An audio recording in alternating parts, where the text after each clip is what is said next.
ಕೆಲವು ಸಂದರ್ಭದಾಗ ರಾಜಕಾರಣಿಗಳು ಮಾತಾಡ್ದಿರೋ ಸುಮ್ಮನೆ ಇದ್ಬಿಟ್ರೆ ಅದ್ರ ಮುಂದೆ ಇನ್ನೊಂದು ಕೆಲಸ ಇರಲ್ಲ. ಇನ್ನೊಂದ್ಸರಿ ಹೇಳಿ ಸರ್, ಚೆನ್ನಾಗಿದೆ ಕೇಳೋಕ್ಕೆ. ಕೆಲವು ಸಂದರ್ಭದಲ್ಲಿ ರಾಜಕಾರಣಿಗಳು ಮಾತಾಡ್ದಿರೋ ಸುಮ್ಮನೆ ಇದ್ಬಿಟ್ರೆ ಅದರಂಥ ಒಳ್ಳೆ ಕೆಲಸ ಇನ್ನೊಂದಿರಲ್ಲ. ಯಾಕೆ ಮಾತಾಡ್ತೀನಿ ಅಂದರೆ, ನಾವಿಲ್ಲಿ ಉದಾಹರಣೆಗೆ ಒಂದು 6 ಜನ ಕುಂತಿದ್ದೀರಿ, ಒಬ್ಬೊಬ್ಬರು ಮೈಂಡ್ಸೆಟ್ ಒಂಥರ ಇರ್ತದೆ. ಕರೆಕ್ಟ್. ಅಲ್ಲಿ ಕೆಲವು ಮಾತುಗಳು ಮಾತಾಡಿದಾಗ ಕೆಲವರು ಪ್ರತಿಷ್ಠೆ ತಗೊಂತಾರೆ. ಯಾರೋ ಒಬ್ಬ ಲೀಡರ್ ಮಾತಾಡಿದ್ರು, ಒಂದು ಪ್ರತಿಷ್ಠೆ, ನಾನೇ ಪ್ರತಿಷ್ಠೆ ತಗೊಂಡೆ. ನೋಡೋಣ, 84ರಲ್ಲಿ ಡಾಕ್ಟರ್ ವೆಂಕಟೇಶ್ ಗೆದ್ದವರು ಕೋಲಾರ ಲೋಕಸಭಾ ಕ್ಷೇತ್ರದಲ್ಲಿ. ಈಗಿತ ನಾನೊಬ್ಬ MLA, JDS ಪಕ್ಷದ MLA ಆಗಿದ್ದೀನಿ. ನನ್ನ ಕ್ಷೇತ್ರ ಅದೇ ಲೋಕಸಭಾ ಕ್ಷೇತ್ರಕ್ಕೆ ಸೇರ್ತದೆ.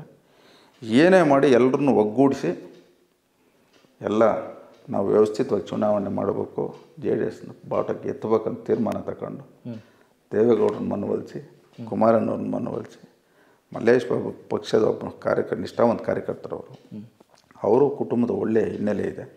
ಅವ್ರ ತಂದೆ IAS ಅಧಿಕಾರಿ ಆಗಿದ್ದರು, ಅವ್ರ ತಾಯಿ ಜಿಲ್ಲಾ ಪಂಚಾಯತಿ ಅಧ್ಯಕ್ಷರಾಗಿದ್ದರು.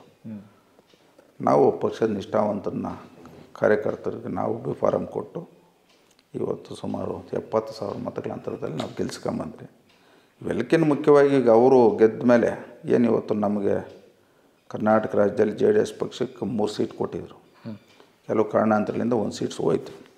ಇವತ್ತು ಕುಮಾರಣ್ಣವರು ನಮ್ಮ ಪಕ್ಷದ ಒಬ್ಬ MP ಜೊತೆಲಿ ಕರ್ಕೊಂಡು ಹೋದ್ರು. ನಮಗೂ ಒಂಥರ ಹೆಮ್ಮೆ.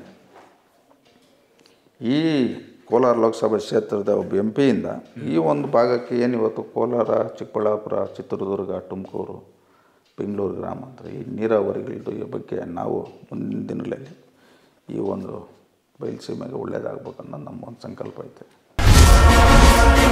ಕನೆಕ್ಟ್ ಕರ್ನಾಟಕ, ಇದು ನಿಮ್ಮ ನೆಟ್ವರ್ಕ್.